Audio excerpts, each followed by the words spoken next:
Hello बच्चों। तो आज हम स्टार्ट कर रहे हैं अपनी इस सैम्पल पेपर का लास्ट पार्ट जो है हमारा सेक्शन नंबर ई, जिसमें हम डिस्कस करने वाले हैं सारे केस स्टडी वाले क्वेश्चंस को। ठीक है, तो चलो स्टार्ट करते हैं। अब सबसे पहले हमारे पास क्वेश्चन नंबर 36 है। In a class the teacher ask every student to write an example of AP. Two boys Aryan and Roshan writes the progression as -5, -2, 1, 4 and 187 and this. Now the teacher asks his various students the following questions on progression. तो दो बच्चों ने हमारे पास क्या है, दो अलग अलग एपीज दी हुई हैं एंड क्वेश्चन हमसे पूछ रहा है find the sum of the common difference of two progressions. That means कि हमें दोनों प्रोग्रेशंस के कॉमन डिफरेंस का सम बताना है। ठीक है, तो सबसे पहले अगर हम बात करें अपने फर्स्ट एपी की, तो जो हमारा फर्स्ट पार्ट है, फर्स्ट पार्ट में हमारे पास जो फर्स्ट एपी है वो है आपका, इसमें आ जाएगा जो कॉमन डिफरेंस की अगर हम बात करें तो क्या आ जाएगा A2 माइनस A1 और ये हो जाएगा -2 + 5 जो कि आ जाएगा 3। और अगर हम अपने बात करें अपने सेकेंड एपी की जो है 187, 184 एंड सो ऑन, तो यहाँ से अगर हम बात करें अपने सेकेंड एपी की तो 184 माइनस 187 जो है वो कितना आ जाएगा -3। बट ये हमसे क्या पूछ रहा है, ये हमसे बात कर रहा है दोनों डिफरेंस के सम की। तो जब हम दोनों को ऐड करेंगे तो D1 + D2, हम इसको D1 कंसिडर करते हैं, इसे D2, तो ये हमारा कितना आ जाएगा 3 - 3 0। तो इसका मतलब जो हमारे पास इसका जो दोनों का सम होने वाला है वो कितना होने वाला है, 0 होने वाला है। ठीक है, चलिए अब नेक्स्ट पार्ट, सेकंड पार्ट की बात करते हैं। Find the 34th term of the progression written by Roshan. तो रोशन ने हमारे पास कौन सी एपी दी है, रोशन ने हमारे पास दी है सेकंड वाली एपी, दैट मींस 187, 184 एंड 181। तो ये एपी में हमें क्या बताना है, इस एपी का हमें 34th टर्म बतानी है। तो दैट मीन्स हमें क्या करना है, हमें बताना है A34। ठीक है, तो अगर हम बात करें अपने रोशन वाली एपी की, तो ये हमें कितना गिवन है, ये हमें है 187, 184 एंड सो ऑन, और हमें निकालना है A34 क्योंकि 34th टर्म की बात कर रहा है। तो A34 हमारे पास होता है A + 33 × D। ठीक है, अब इसे सॉल्व करेंगे, A की वैल्यू हमारे पास 187 आ जाएगी, 33 और मल्टीप्लाई बाय D। अब अभी हम इसका D निकाल चुके थे, तो D की वैल्यू हमारे पास क्या आ जाएगी, देखिए D अगर हम यहाँ से निकालें तो 184 माइनस 187 और ये आ जाएगा -3। तो यहाँ पे हम इसकी वैल्यू पुट करेंगे और ये निकल के आ जाएगा 3 3 = 9, 3 3 = 9 और साथ में माइनस। ठीक है, तो 187 में से हमें 99 को माइनस करना है। तो 187 में से अगर हम 100 माइनस करेंगे तो कितना आएगा, 87 आएगा, बट यहाँ पे ये आ जाएगा 88। ठीक है, चलिए ये सेकंड पार्ट भी हो गया। अब थर्ड पार्ट जो है वो हमारे पास क्या है, find the sum of first 10 terms of the progression written by Aryan. तो जो फर्स्ट वाली एपी हमें आर्यन ने दी थी उसके हमें सम निकालना है पहली 10 टर्म्स का। ठीक है, तो अगर हम बात करें अपने फर्स्ट 10 टर्म्स के सम की, तो चलो अब इसमें एपी है हमारे पास -5, -2, 1। ठीक है, चलो इसको नेक्स्ट पेज पे लेके चलते हैं। तो हमारे पास जो एपी है -5, एपी है हमारे पास -5, -2, -1। ठीक है, और हमसे कह रहा है सम ऑफ 10 टर्म्स। तो इसका मतलब हमारे पास जो फॉर्मूला होता है वो होता है n/2, 2a + n - 1 multiply by d। तो यहाँ पे अगर हम n की बात करेंगे तो 10/2, 2 × a की वैल्यू -5, n हमारे पास 10 हो जाएगा, 10 - 1 9 और d हमारे पास कितना आ जाएगा 3। ठीक है, तो इसे सॉल्व करेंगे, 2 5 = 10 और ये आ जाएगा -10 + 9 3 = 27 इक्वल्स टू 5 × 27 - 10 कितना आ जाएगा 17, 5 7 = 35, 5 1 = 5, 6 7 8। तो ये हमारे पास 85 इसके फर्स्ट 10 टर्म्स का सम निकल कर आ गया। ठीक है, चलिए अब हमारे पास इसका एक पार्ट हमारे पास क्या है और है, तो उसको भी देख लेते हैं। इसका जो सेकंड पार्ट कह रहा है वो कह रहा है which term of the progression will have the same value. That means कि इन दोनों एपी में से कौन सी ऐसी टर्म होगी जिसमें दोनों का जो नंबर ऑफ टर्म होगा वो सेम होगा, राइट मतलब कौन से नंबर की टर्म दोनों सेम होने वाली हैं। तो उसके लिए हमें क्या करना पड़ेगा, हमें दोनों एपी के जो हमारे पास nth टर्म है उनको हमें सेम रखना पड़ेगा। तो एक को हम an लिख लेते हैं, दूसरे को कैपिटल AN। अब यहां से अगर हम इसमें बात करें a plus n minus one into D, और ये भी क्या आ जाएगा a plus n minus one into D. तो यहाँ पे अगर हम आर्यन की एपी की बात करें तो a की वैल्यू हो जाएगी -5 प्लस n हमें फाइंड आउट करना है, और आर्यन वाले एपी में जो d था हमारा वो 3 था, और दूसरी एपी की अगर बात करें तो फर्स्ट टर्म है 187 प्लस n हमें फाइंड आउट करना है, और d जो है d आ जाएगा इसमें -3। ठीक है, चलिए इसे सॉल्व करते हैं हम। ये आ जाएगा हमारे पास -5 प्लस 3n-3, ये आ जाएगा 187, और ये माइनस का 3n और प्लस का 3। -5 -3 हमारे पास -8 प्लस 3n, और 187 प्लस 3 हमारे पास आ जाएगा 190 माइनस का 3n। ठीक है, यहाँ पे हमारे पास इस 3n को हम लेफ्ट में लेके आएंगे तो 3n प्लस 3n, और -8 जब राइट हैंड साइड जाएगा तो ये हो जाएगा +8। 6n इक्वल्स टू 198, और n की वैल्यू आ जाएगी 198/6, और 6 3 18, 6 3 18, दैट मीन्स कि जो इन दोनों एपी की 33rd टर्म होगी, दैट मीन्स वो दोनों एपीज की क्या होगी, सेम होगी। ठीक है, चलिए एपी का क्वेश्चन है, बहुत अच्छा क्वेश्चन है, और इस चैप्टर से हमारे पास मोस्टली केस स्टडी देखने को मिलती है हर एक सैंपल पेपर और हर एक क्वेश्चन पेपर में। ठीक है, चलिए अब इसके बाद हम डिस्कस करते हैं अपना सेकंड केस स्टडी को।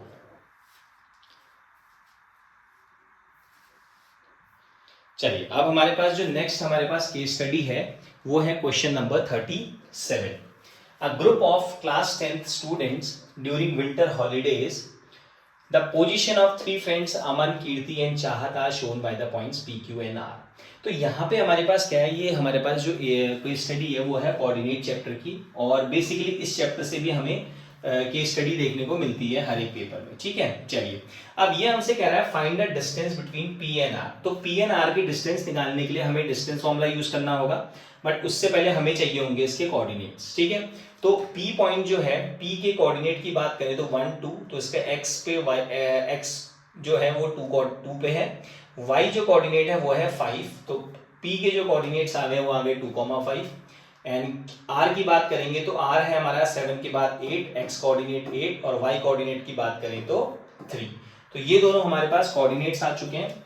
अब हम यहाँ पे जब हम इसके डिस्टेंस फॉर्मूला लगाएंगे तो क्या निकल के आ जाएगा, PR equals to √x2 minus x1 का whole square plus y2 minus y1 का होल स्क्वायर। अब यहाँ से जब हम इसकी वैल्यूज को पुट करेंगे तो जब भी हमें डिस्टेंस फॉर्मूला यूज करना होता है तो हम x1 y1 x2 y2 किसी भी कोऑर्डिनेट को मान सकते हैं। ठीक है, तो फिलहाल मैं अभी पहले वाले को x1 y1, दूसरे वाले को x2 y2 कंसिडर कर रहा हूँ।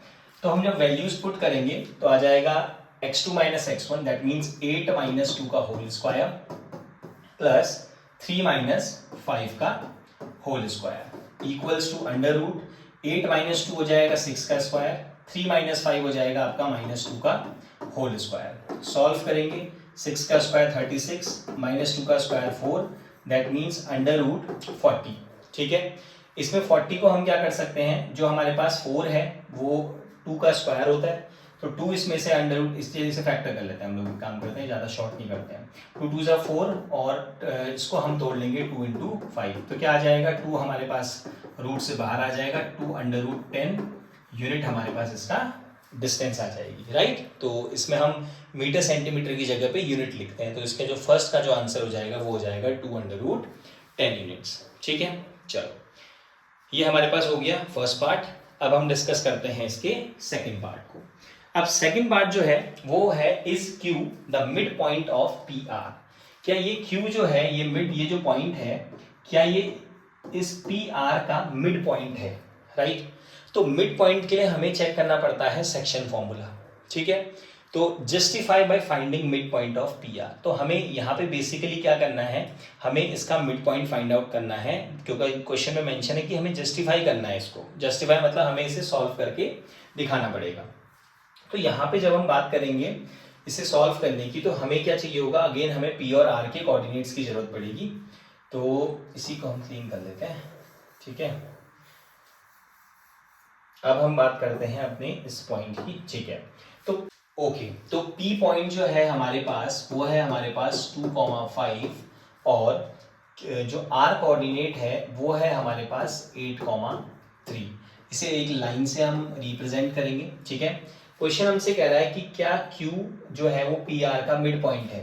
तो P और R, अब हम अगर इसे हमें फाइंड आउट करना है कि Q जो है वो PR का मिड पॉइंट है या नहीं है, तो हम लोग क्या करने वाले हैं, हम लोग सीधे मिड पॉइंट फॉर्मूला लगा के चेक करेंगे कि क्या ये हमारे पास क्या ये जो वैल्यूज हैं, क्योंकि हमारे पास ऑलरेडी Q के कोऑर्डिनेट्स गिवन है, राइट। तो हम अपने मिड पॉइंट फॉर्मूला से चेक कर लेते हैं कि क्या हमारे मिड पॉइंट फॉर्मूला वाले से आए वाले कोऑर्डिनेट्स और क्या यहाँ पे जो कोऑर्डिनेट्स दिए हैं क्या वो सेम है। अगर वो सेम होंगे दैट मींस Q इसका मिड पॉइंट होगा, अदरवाइज नहीं होगा, ठीक है। चलिए, तो अब Q के जो पॉइंट सेंटर डिवाइड करता है वो हमेशा क्या होता है, उसके जो कोऑर्डिनेट्स होते हैं वो होते हैं x, y।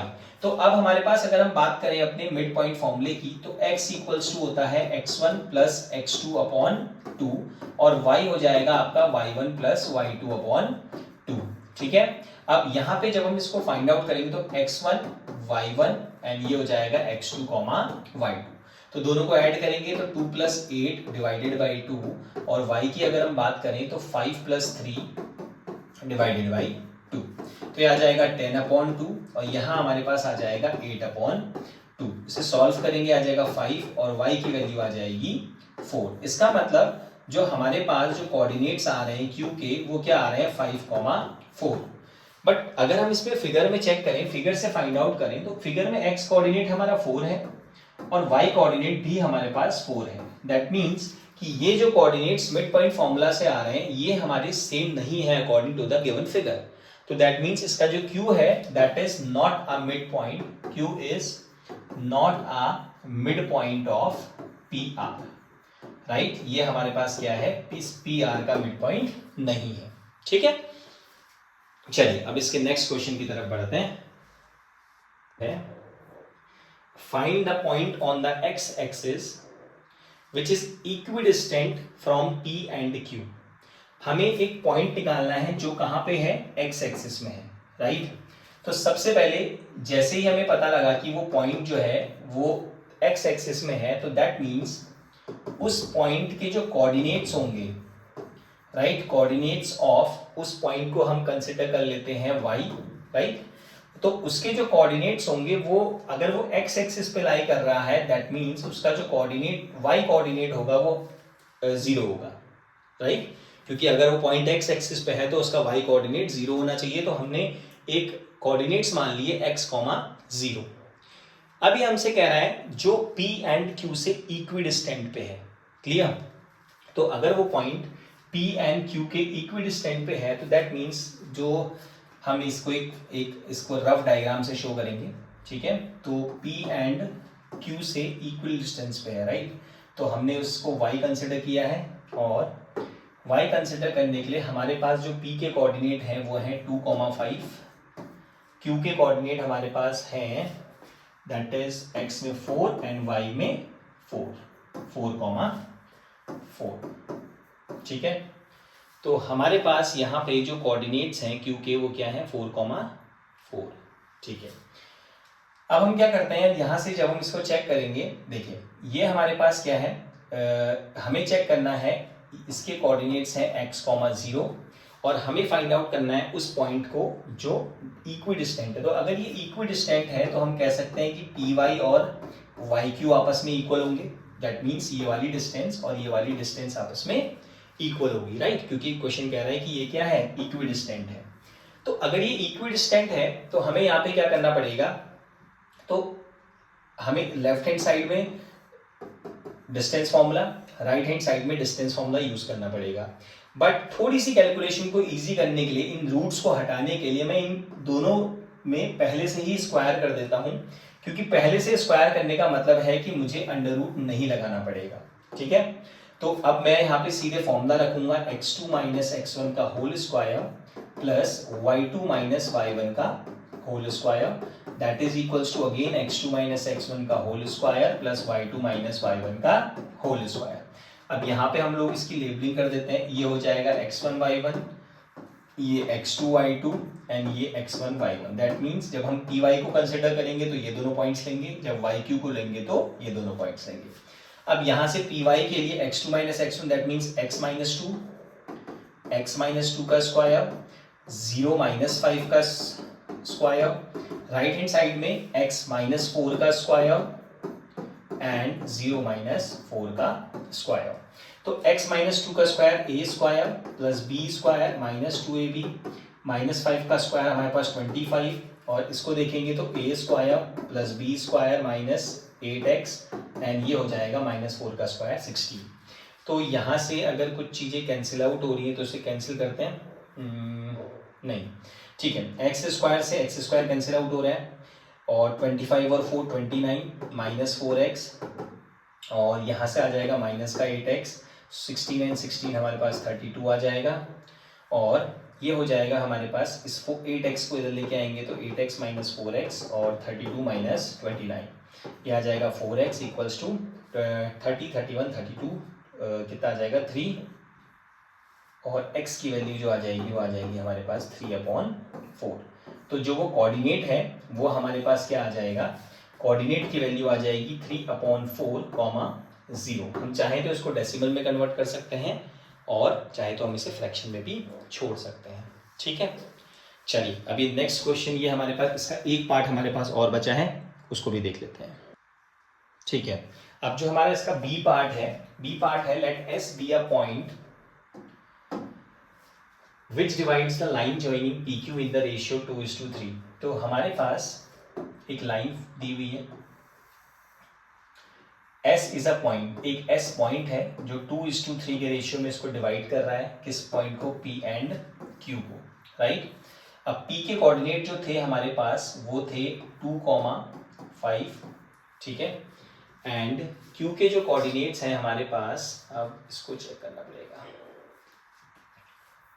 देखिए इसमें P के कोऑर्डिनेट 2,5 एंड Q के कोऑर्डिनेट जो हैं वो है हमारे पास 4,4, ठीक है, ठीक है। अब हमारे पास एक लाइन हम इसको एज्यूम कर लेते हैं, ये है P 2,5 एंड Q की बात करें तो 4,4, और ये कह रहा है कि इसमें हमारे पास एक S पॉइंट है जो इसको 2:3 के रेशियो में डिवाइड कर रहा है, एंड जो पॉइंट डिवाइड करता है उसके जो कोऑर्डिनेट्स होते हैं वो हमेशा x, y होते हैं, एंड ये है हमारे पास x2, y2, ये है हमारे पास x1, y1।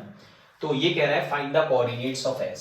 तो जब हम इसमें x और y की बात करेंगे कोऑर्डिनेट्स की, तो फॉर्मूला आ जाएगा आपका mx2 plus nx1 upon m plus n, my2 plus ny1 upon m plus n।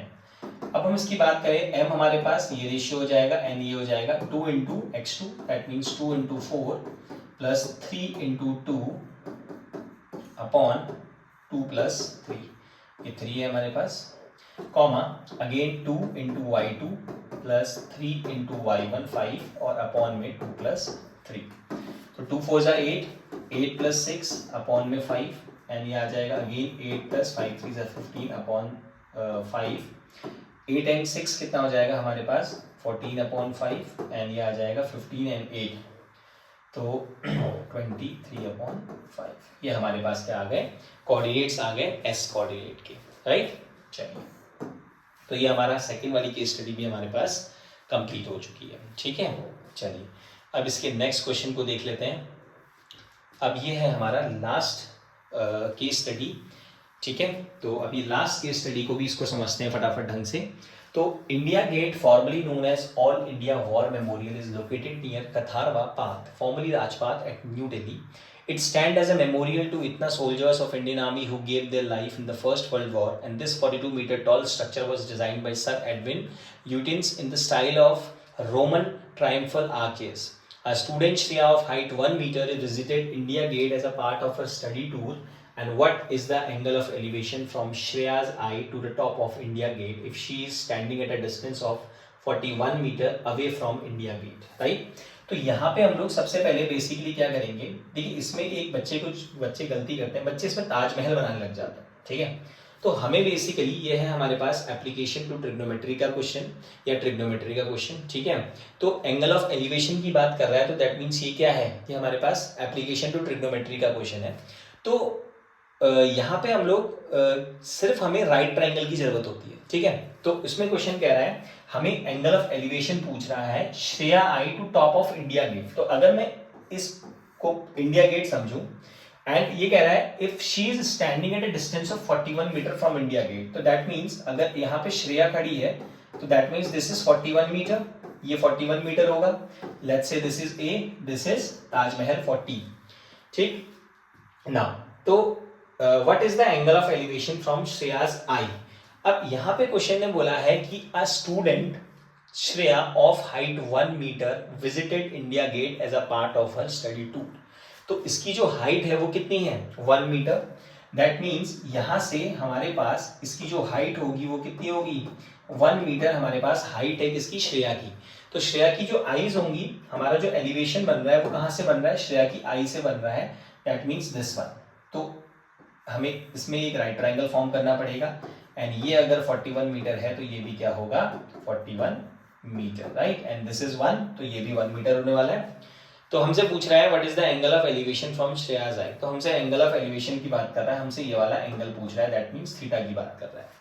तो सबसे पहले हमें क्या करना पड़ेगा, हमें कंसिडर करना पड़ेगा, हम इसको एज्यूम करते हैं कि ये जो इसकी हाइट है ये हमें h क्या, देखिए यहाँ पे हमसे कहा गया है this 42 metre tall structure was designed by sir Edwin. That means ये जो ताजमहल है इसकी जो हाइट है वो कितनी है, वो है हमारे पास 42 मीटर। तो इसको जब हम 42 मीटर, अब लेकिन देखिए जो हमारी हाइट किसी भी चीज की कंसिडर की जाती है वो की जाती है जमीन से, right. That means S A वाले पार्ट से। तो जो ताजमहल होगा उसकी हाइट यहाँ से इस ए पॉइंट से लेके इस टी पॉइंट तक 42 है, बट एलिवेशन जो पूछा जा रहा है वो पूछा जा रहा है आंखों से। दैट मीन्स इस पॉइंट पे लेट्स से ये है हमारे पास बी पॉइंट, तो हमें ये 1 मीटर को माइनस करना पड़ेगा। दैट मीन्स ये आ जाएगा 41 मीटर। तो टी और इसको हम कंसिडर कर लेते हैं जी, तो टी जी की जो हाइट है वो कितनी है, 41। और जब हम इसको चेक करेंगे तो ये देखिए यहाँ पे हम ये हमारे पास एंगल के अकॉर्डिंग अगर हम देखें तो एंगल के जस्ट सामने वाली हाइट जो साइड होती है वो होती है परपेंडिकुलर और ये होती है बेस। तो परपेंडिकुलर और बेस के लिए जो हमारे पास ट्रिग्नोमेट्रिक रेशियो लगता है वो लगता है tan theta, that is p/b। और इसकी अगर हम हाइट की बात करेंगे तो ये है 41 डिवाइडेड बाय बेस की बात करेंगे अगेन 41 एंड 41/41 कितना आ जाएगा, सॉरी 41/41 कितना आ जाएगा 1। और यहाँ पे हमारे पास जो tan थीटा है इसकी वैल्यू 1 कब होती है, तो हम अगर बात करें tan 45 की, तो tan 45 डिग्री की जो वैल्यू होती है वो कितनी होती है 1। दैट मीन्स इसमें थीटा कितना आ जाएगा 45 डिग्री, राइट। तो बेसिकली ये केस स्टडी को जो वैल्यूज हैं, जो गिवन इंफॉर्मेशन है उसे बड़े ध्यान से पढ़ना है ताकि हमें सारी वैल्यूज, सारा जो फिगर है हमारा वो क्लियर आउट हो जाए, जिससे कि हम इजीली इसके आंसर्स को निकाल पाए, ठीक है। तो फर्स्ट वाले का जो आंसर है वो है हमारा थीटा जो है 45 डिग्री है। चलिए अब सेकंड क्वेश्चन देखते हैं इसका। If Shreya observes the angle of elevation from her eye to top of India Gate to be 60 degree, then how far she is standing from the base of the India gate. तो that means अगर ये जो angle है, ठीक है, अब इस angle को 60 डिग्री बना दिया गया है, तो इसमें वो पूछ रहा है कि वो इंडिया गेट से कितनी दूरी पे खड़ी होगी। तो इसका सेकंड पार्ट देखिए, अब हम ये हमारे पास फिगर बना लेते हैं हम लोग। अब हमें ये है डिस्टेंस BG और ये है T। ये डिस्टेंस हमसे पूछ ली गई है, एंगल हमें 60 डिग्री दे दिया गया है और ये हमारे पास 41 मीटर। देख लेते हैं, इसे 41 लेना पड़ेगा, 42 लेना पड़ेगा, ठीक है। देखो हमसे जो एंगल ऑफ एलिवेशन पूछा है, ये हमसे जो डिस्टेंस पूछी है वो कहाँ से पूछा है, Shreya observes the angle of elevation from her eye. इसका मतलब हमसे आई से पूछा जा रहा है, तो दैट मीन्स ये बी पॉइंट हम ले कंसिडर करेंगे, तो हमें इसकी हाइट 41 लेनी पड़ेगी, ठीक है। चलिए तो ये 41 है और ये इसकी आंख है श्रेया की। श्रेया की आई से जो एलिवेशन बन रहा है वो कितना बन रहा है, 60 डिग्री बन रहा है। तो हमसे क्वेश्चन पूछ रहा है कि हमें कितनी डिस्टेंस पे श्रेया जो है वो कितनी दूर पे खड़ी हुई। तो अगेन हम देखेंगे एंगल के सामने वाली साइड परपेंडिकुलर एंड ये हो जाएगा बेस। तो जब हम इसमें फॉर्मूला यूज करेंगे तो ये हो जाएगा tan theta equals to perpendicular upon base, तो ये आ जाएगा p upon B. Tan theta की वैल्यू हमारे पास 60 डिग्री दी हुई है, परपेंडिकुलर है 41, बेस हमें फाइंड आउट करना है जिसे हमने x कंसिडर किया है। 60 की वैल्यू हो जाएगी √3 इक्वल्स टू 41 अपॉन एक्स, और यहां से जब हम इसको सॉल्व करेंगे ये आ जाएगा 41 अपॉन √3। अब जब भी हमारे पास डिनोमिनेटर में रूट में नंबर होता है तो हमें उसे क्या करना होता है, रेशनलाइज करना होता है, और रेशनलाइज के लिए हम लोग क्या करते हैं, उसी नंबर से रूट से मल्टीप्लाई और डिवाइड कर देते हैं, तो ये आ जाएगा 41 अपॉन 3।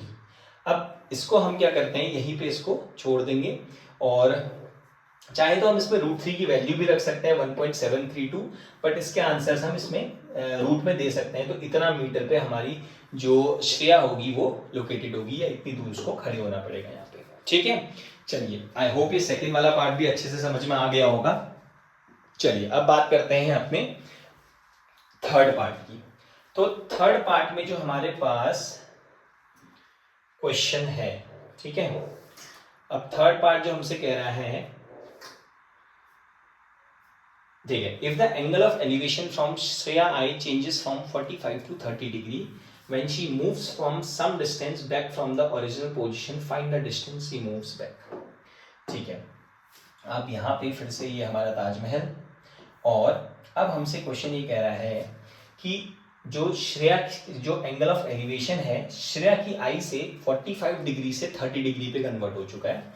दैट मीन्स अगर श्रेया पहले इस पोजीशन पे खड़ी थी B C and let's say T, ठीक है, अब वो थोड़ा इससे दूर जा चुकी है, अब वो इस डिस्टेंस से थोड़ा सा दूर जा चुकी है, और जो अब जो एंगल ऑफ एलिवेशन बन रहा है वो बन रहा है 30 डिग्री का, राइट। इसको हम ए कंसिडर कर लेते हैं, और ये डिस्टेंस हमारे पास 41 मीटर ही मानी जाएगी, क्योंकि हमारा जो एलिवेशन है वो कहाँ से है, श्रेया के आई से है।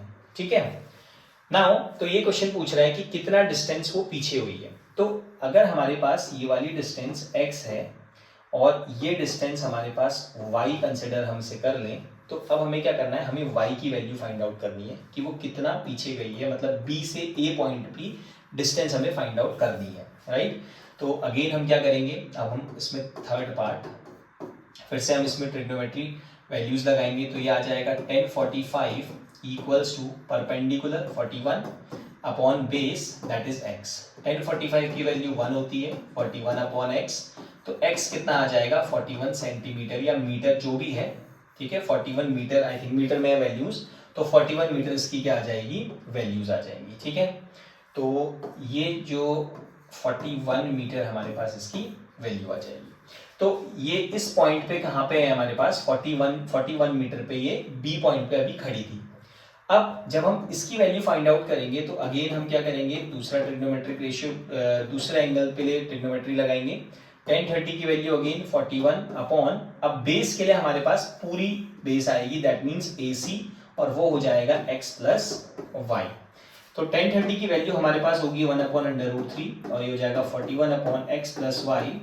जब से क्रॉस मल्टीप्लाई करेंगे ये आ जाएगा x plus y equals to 41/√3, और हमारे पास x की वैल्यू है, तो हम यहाँ पे जैसी x की वैल्यू पुट करेंगे तो ये बन जाएगा 41 प्लस 41/√3, सॉल्व करेंगे y इक्वल्स टू 41/√3 माइनस 41, और दोनों में से 41 कॉमन लेंगे तो ये आ जाएगा √3 माइनस 1, और यही हमारी क्या है, डिस्टेंस है जो श्रेया B पॉइंट से पीछे A पॉइंट पे पहुंचने में जो उसने ट्रेवल करी है, राइट। तो यही हमसे पूछ रहा था कि कितनी डिस्टेंस वो अपनी ओरिजिनल पोजीशन से मूव कर रही है, जिससे कि उसका जो एंगल ऑफ एलिवेशन है वो कितना हो जा रहा है, 30 डिग्री हो जा रहा है।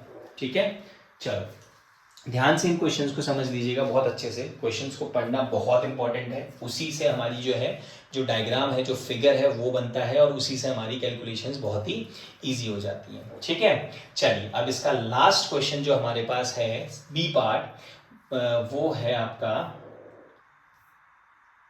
ठीक है, अब if Shreya moves to a point which is at a distance of 41/√3 from the India gate, then find the angle of elevation made by her eye to the top of the India gate। Okay, अब ये मेरे ख्याल से थोड़ा सा question relate कर रहा है पीछे वाले पार्ट पे, तो चलो इसको देख लेते हैं।